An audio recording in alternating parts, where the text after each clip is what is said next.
നമസ്കാരം, മലയാളി വാർത്തയിലേക്ക് സ്വാഗതം. ശബരിമല സ്വർണ്ണക്കൊള്ളക്കേസ് അന്വേഷിക്കാൻ സന്നദ്ധത അറിയിച്ച് CBI ഹൈക്കോടതിയെ സമീപിച്ചതോടെ കേരളത്തിലെ ചില രാഷ്ട്രീയ കേന്ദ്രങ്ങളിൽ വിറയലും അടിമുടി പൊള്ളലും തുടങ്ങിയിട്ടുണ്ട്. CBI അന്വേഷണത്തിന് ഇറങ്ങരുത് എന്നുള്ളതാണ് ഇവരുടെ ആവശ്യം. എന്നാൽ ചെന്നിത്തല ഉൾപ്പെടെ പല നേതാക്കളും ശബരിമലയിൽ CBI അന്വേഷണം വേണം എന്നുള്ള ആവശ്യവുമായി രംഗത്തേക്കും വന്നിരിക്കുകയാണ്. ഇതോടുകൂടി എന്തായാലും ഇനിയിപ്പോൾ BJPക്ക് നിയമസഭയിൽ ഒരു 2 സീറ്റെങ്കിലും കിട്ടും, അതിന് പിണറായി തന്നെ വഴിയൊരുക്കും എന്നുള്ള ട്രോളുകളാണ് ശക്തമാകുന്നത്. പല സൈബർ ഗ്രൂപ്പുകളിൽ നിന്നായിട്ട് ഈ ഒരു ട്രോളാണ് പടർന്നുകൊണ്ടിരിക്കുന്നത്. പല ഗ്രൂപ്പുകളിലായി വന്നുകൊണ്ടിരിക്കുന്ന ആ ട്രോൾ നമുക്കൊന്ന് നോക്കാം. അന്വേഷണം ഏറ്റെടുക്കാൻ തയ്യാറെന്ന് ഹൈക്കോടതിയെ അറിയിച്ച് CBI. രക്ഷപ്പെടണമെങ്കിൽ 5 നിയമസഭാ സീറ്റെങ്കിലും BJPയെ ജയിപ്പിക്കേണ്ടി വരുമല്ലോ മുഖ്യ എന്ന് ഗോവിന്ദന്റെ കരച്ചിൽ. ഇത് 5ലും 10ലും ഒന്നും നിൽക്കുമെന്ന് തോന്നുന്നില്ല ഗോവിന്ദ എന്ന് പിണറായി ഗോവിന്ദനെ നോക്കി കരയുന്നു. ഇതാണ് പല ട്രോളുകളായി പല ട്രോളന്മാരും പടച്ചു വിട്ടുകൊണ്ടിരിക്കുന്നത്. അതായത് പിണറായി വിജയനും മോദിയും തമ്മിൽ ഭയ്യമാരാണ് എന്നുള്ള ഒരു ആക്ഷേപം കാലങ്ങളായിട്ടുള്ളതാണ്. അതായത് പിണറായി വിജയനെതിരെയുള്ള ഒരു കേസുകളും മോദി തൊടില്ല, അത് അനക്കാതെ അവിടെ മേശപ്പുറത്ത് തന്നെ വയ്ക്കും. പിണറായിയെ ഇങ്ങനെ രക്ഷിച്ചു പോരുന്നതിൽ പ്രധാനി മോദിയാണ് എന്നുള്ള ഒരു വിമർശനവുമുണ്ട്. ശബരിമലയിൽ ഇപ്പോൾ നടന്നുകൊണ്ടിരിക്കുന്ന അന്വേഷണം കേന്ദ്ര ഏജൻസികൾ ഏറ്റെടുക്കാൻ തയ്യാറാണ്. പ്രത്യേകിച്ച് CBI അന്വേഷണത്തിനിറങ്ങാൻ തിടുക്കപ്പെട്ട് നിൽക്കുകയാണ്. എൻഫോഴ്സ്മെന്റ് ഡയറക്ടറേറ്റ് അന്വേഷണം നടത്തി പലതും ഇതിനോടകം കണ്ടെത്തിയിട്ടുണ്ട്. ഈ കണ്ടെത്തിയതാണ് അന്വേഷണത്തിലേക്ക് ഇറങ്ങാൻ CBIക്ക് വഴി വെട്ടിക്കൊടുത്തിരിക്കുന്നതും. അതുകൊണ്ടാണ് നേരിട്ട് CBI ഹൈക്കോടതിയെ അറിയിച്ചിരിക്കുന്നത് ഞങ്ങൾ ഈ അന്വേഷണം ഏറ്റെടുക്കാൻ തയ്യാറാണ് എന്നുള്ളത്. അത് വരും ദിവസങ്ങളിൽ എന്തായാലും ഹൈക്കോടതി പരിശോധിക്കും. കാരണം ഇതിൽ അന്താരാഷ്ട്ര ബന്ധം, സ്വർണ്ണക്കൊള്ളയിൽ അന്താരാഷ്ട്ര ബന്ധം കണ്ടെത്തിയാൽ ഉറപ്പായും CBI ഉൾപ്പെടെയുള്ള കേന്ദ്ര ഏജൻസികൾ ഇറങ്ങേണ്ടി വരും. അങ്ങനെ വന്നു കഴിഞ്ഞാൽ ഈ നിയമസഭാ തെരഞ്ഞെടുപ്പിലും പിണറായിക്ക് 8ന്റെ പണിയാണ് കിട്ടാൻ പോകുന്നത്. കാരണം കേന്ദ്ര സംഘം, പ്രത്യേകിച്ച് കേന്ദ്ര സർക്കാർ കേന്ദ്ര ഏജൻസികളെ കേരളത്തിലെ ഭരണകൂടത്തെ വേട്ടയാടാൻ ഉപയോഗിക്കും. അതൊരു വജ്രായുധമാക്കി അവർ പ്രയോഗിക്കുകയും ചെയ്യും. ഇതിലൂടെ നിയമസഭയിൽ ഒരു 5 സീറ്റെങ്കിലും ഡീല് വെക്കാൻ മോദി തയ്യാറാകും, ആ ചർച്ചകൾ ഇവിടെ നടക്കും എന്നൊക്കെയുള്ള വലിയ ട്രോളുകളാണ് വരുന്നത്. ബ്രിഡ്ജാസ് വീണ്ടും കുറെ തുണി അലക്കേണ്ടി വരും എന്നുള്ള ഒരു വലിയ പരിഹാസവുമുണ്ട്. അതായത് കേന്ദ്രവും പിണറായിയുമായിട്ട് ഇപ്പോൾ ഉള്ള ഒരു പാലം ബ്രിഡ്ജാസ് അല്ല, ബ്രിട്ടാസ് ആണല്ലോ.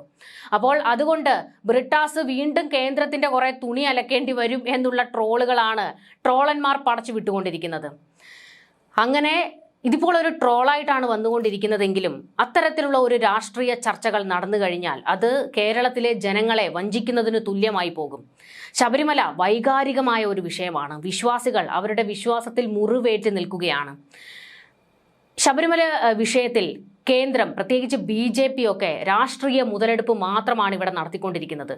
അത് ബോധ്യപ്പെട്ടതുകൊണ്ടാണ് ഈ തെരഞ്ഞെടുപ്പിൽ ഈ പറയുന്ന BJPയുടെ കയ്യിലിരുന്ന പല സീറ്റുകളും പോയല്ലോ. പ്രത്യേകിച്ച് പന്തളത്തും ഒക്കെ ഇവർക്ക് വലിയ തിരിച്ചടി ഏറ്റുവാങ്ങേണ്ടി വന്നിരുന്നു. എന്തിനേറെ ശബരിമല ഇരിക്കുന്ന പെരുന്നാട് വാർഡിൽ പോലും CPM ആണ് ജയിച്ചത്. അത് BJPയുടെ ശക്തി കേന്ദ്രമായിരുന്നു. അവിടെ നിന്നൊക്കെ BJPയെ ചവിട്ടി പുറത്തെറിഞ്ഞിട്ടുണ്ട്. അതായത് ജനങ്ങൾക്ക് ബോധ്യപ്പെട്ട് കഴിഞ്ഞിട്ടുണ്ട് ഇതിലൊരു രാഷ്ട്രീയ മുതലെടുപ്പും പരസ്പരം തമ്മിലടിപ്പിച്ച് ചോര കുടിക്കുന്ന ചെന്നായയുടെ ഒരു പ്രകൃതമാണ് BJPക്ക് ഉള്ളതെന്നും ജനങ്ങൾക്ക് ബോധ്യപ്പെട്ടു.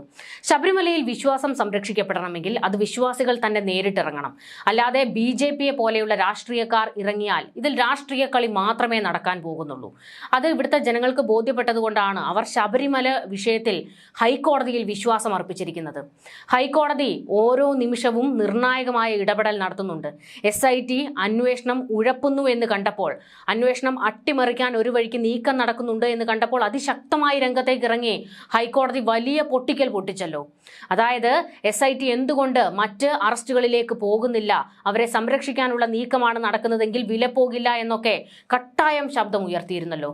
ആ സമയത്തൊക്കെ ജഡ്ജിയുടെ ഉള്ളിലൂടെ അയ്യപ്പന്റെ ശബ്ദമാണ് കേരളം കേട്ടത്. വിശ്വാസമാണ്. ഈ വിശ്വാസത്തെ വഞ്ചിച്ചാൽ, വിശ്വാസികളെ വഞ്ചിച്ചാൽ അവർ അതിശക്തമായി തിരിച്ചടിക്കും. അതുകൊണ്ട് ഈ പറയുന്ന BJPയും തിരിച്ചടി ഏറ്റുവാങ്ങേണ്ടി വരും. നിയമസഭാ തെരഞ്ഞെടുപ്പിൽ ഒരു ഡീലിന് വേണ്ടിയിട്ടാണ് ശബരിമല വിഷയം കേന്ദ്രം ഏറ്റെടുക്കുന്നതെങ്കിൽ, BJP അതിന് ചുക്കാൻ പിടിക്കുന്നതെങ്കിൽ കേരളത്തിലെ ജനങ്ങൾ, പ്രത്യേകിച്ച് വിശ്വാസികൾ നിങ്ങൾക്കുള്ള മറുപടിയും നൽകും. എന്തായാലും ശബരിമല സ്വർണ്ണക്കൊള്ളയുടെ അന്വേഷണം നിർണായക ഘട്ടത്തിലേക്ക് എത്തിയിരിക്കുകയാണ്. ഹൈക്കോടതി ഉള്ളതുകൊണ്ട് തന്നെയാണ് ഈ അന്വേഷണം ഇവിടെ വരെയെങ്കിലും എത്തിയത്. ശബരിമലയിലെ വിഗ്രഹങ്ങളിൽ നടന്ന സ്വർണ്ണക്കൊള്ളയെക്കുറിച്ചും പുരാതന വിഗ്രഹങ്ങൾ കടത്തിയതിനെക്കുറിച്ചുമുള്ള അന്വേഷണം ഇപ്പോൾ അതിന്റെ നിർണായക ഘട്ടത്തിലേക്കാണ് എത്തി നിൽക്കുന്നത്. ഈ കേസിൽ ഏറെ നാളായി പോലീസിനെ കുഴപ്പിച്ചിരുന്ന ഡി മണി എന്ന അപരനാമത്തിന് പിന്നിൽ തമിഴ്നാട്ടിലെ ദിണ്ടിഗൽ സ്വദേശിയായ ബാലമുരുകനാണെന്ന് കണ്ടെത്തിയത് അന്വേഷണത്തിലെ ഏറ്റവും വലിയ പോയിന്റാണ്. ഇയാൾ തമിഴ്നാട്ടിലെ ഒരു രാഷ്ട്രീയ സംഘടനയുമായി വളരെ അടുത്ത ബന്ധമുള്ള ആളാണ്.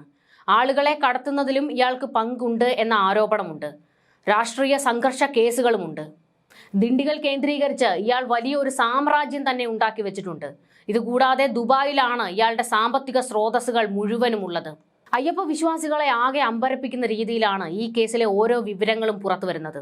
തികച്ചും അവിശ്വസനീയമായ സാഹചര്യങ്ങളിലൂടെ ഈ ഗൂഢാലോചനയുടെ രഹസ്യങ്ങൾ വെളിപ്പെട്ടത് സാക്ഷാൽ അയ്യപ്പ സ്വാമിയുടെ ഇടപെടൽ കൊണ്ടാണെന്ന് കരുതുന്നവരും ഏറെയാണ്. അധോലോക നായകരുമായി ബന്ധമുണ്ടെന്ന് സംശയിക്കുന്ന ഇയാൾ ദാവൂദ് മണി എന്ന പേരിലാണ് കുറ്റകൃത്യങ്ങളുടെ ലോകത്ത് അറിയപ്പെട്ടിരുന്നത്. വിരുദുനഗറിൽ നിന്നുള്ള ശ്രീകൃഷ്ണൻ എന്ന സഹായി മുഖേനയാണ് ബാലമുരുകൻ കേരളത്തിലെ രാഷ്ട്രീയക്കാരുമായും ഉന്നതന്മാരും പ്രമുഖന്മാരുമായിട്ടൊക്കെ അവിശുദ്ധ ബന്ധം ഊട്ടിയുറപ്പിച്ചത്. ഡി മണിയെക്കുറിച്ച് പോലീസിന് വിവരം നൽകിയ പ്രവാസി വ്യവസായിക്ക് പുരാവസ്തുക്കളോട് താല്പര്യം ഉണ്ടായിരുന്ന ആളാണ്. അങ്ങനെ എത്തിയപ്പോഴായിരുന്നു ഡി മണിയെക്കുറിച്ചുള്ള വിവരങ്ങൾ ഈ വ്യവസായി അറിയുന്നത്. പിന്നീടാണ് ശബരിമലയിലെ കാര്യങ്ങൾ അറിയുന്നതും. ചില ഫോൺ നമ്പറുകളും ഫോൺ സംഭാഷണവും ഇയാളിൽ നിന്ന് പോലീസിന് കിട്ടിയിട്ടുണ്ട്. ഈ അന്വേഷണമാണ് ഡി മണിയിൽ എത്തിച്ചത്. ഭക്തലക്ഷങ്ങളെ നടുക്കുന്ന പുതിയ വെളിപ്പെടുത്തലുകൾ പുറത്തു വരുന്നതോടെ ഈ സംഘത്തിന് അന്താരാഷ്ട്ര തലത്തിലുള്ള അധോലോക മാഫിയകളുമായി നേരിട്ട് ബന്ധമുണ്ടോ എന്ന് പോലീസ് ഗൗരവമായി പരിശോധിക്കുന്നുണ്ട്. ആഗോള പുരാവസ്തു വിപണിയിൽ കോടികൾ വിലമതിക്കുന്ന അതീവ പ്രാധാന്യമുള്ള വിഗ്രഹങ്ങളാണ് ഈ സംഘം മോഷ്ടിച്ച് കടത്തിയിരിക്കുന്നത് എന്നാണ് പ്രാഥമിക നിഗമനം.